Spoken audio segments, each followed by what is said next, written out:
தீபம், தைப்பூசம், வைகாசி விசாகம், பங்குனி உத்தரம் இந்த மாதிரி நாட்கள்ல எல்லாம் நான் முருகர் கோயிலுக்கு தேனும் திணையும் கொண்டு போவேங்க. அன்னத்த நாள்ல மட்டும்தான் சாப்பிட்றேங்க.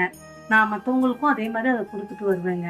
மற்றபடி சிறுதானியம்னு பார்த்தா நம்ம இப்ப இருக்க குட்டீஸ்ல இருந்து யூத் வரைக்கும் பின்னங்கால் பிடரில் அடிக்க விடுவாங்க. அவங்க மட்டும் இல்லை, நானே விடுவேங்க.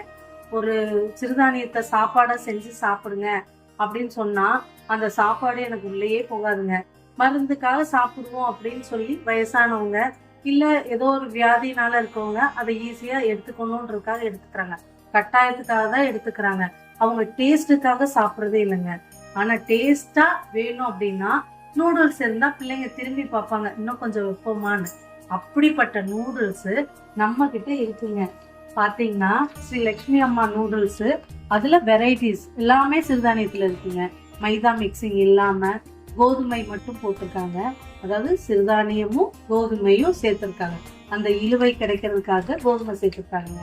டேஸ்ட் மேக்கர்னு பாத்தீங்கன்னா நம்ம அஞ்சரை பெட்டியில இருக்க எல்லா பொருளும் தான் டேஸ்ட் மேக்கரா இருக்குங்க. எந்த கெமிக்கலோ கலர் மிக்சிங்கோ இதுல இல்லவே இல்லைங்க. இதை சாப்பிடும்போது குழந்தைங்களுக்கும் சரி, யூத்துக்கும் சரி, நார்மலா இருக்க எல்லாருக்கும் சரி, பேஷண்டா இருக்கிறவங்க, சுகர் பேஷண்ட் இந்த மாதிரி இருக்கவங்களுக்கும் சரி, இது ஒரு ஃபுட்டா ஒரு நேரத்துக்கு எடுத்துக்கலாங்க. சிறுதானியத்துடைய பலன் அப்படியே கிடைக்குங்க. ஒன்னே ஒண்ணுதான், டைஜஸ்ட் லேட் ஆகும், அது ஒண்ணுதான். ஆனா வயிறு ஃபுல்லா இருக்குங்க சாப்பிட்டோம்னா. வேற மற்றபடி எந்த தொந்தரவும் பண்ணாதுங்க. இப்போ வெரைட்டி சொல்றேன் பாருங்க. இது கம்புங்க, திணை, சிவப்பரிசிங்க, ராகி,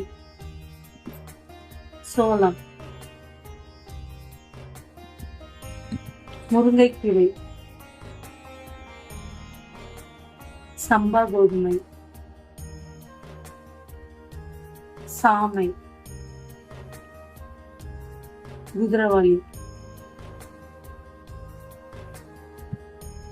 மிக்ஸ்டு, வரகு, பனிவரகு. இது மட்டும் இல்லைங்க, நம்ம கிட்ட பாத்தீங்கன்னா இப்போ புதுசா லான்ச் ஆயிருக்காது கருப்பு கவுனி அரிசி, மாப்பிளை சம்பா, கைக்குத்தல், இது மூணும் இப்போ புதுசா லான்ச் பண்ணிருக்காங்க. எல்லா வெரைட்டியும் சூப்பரா இருக்குங்க. சூப்பரா சமைக்கிறத பொறுத்துதான் இருக்குங்க. சூப்பரா இருக்குன்றதான் நான் சொல்றேன்.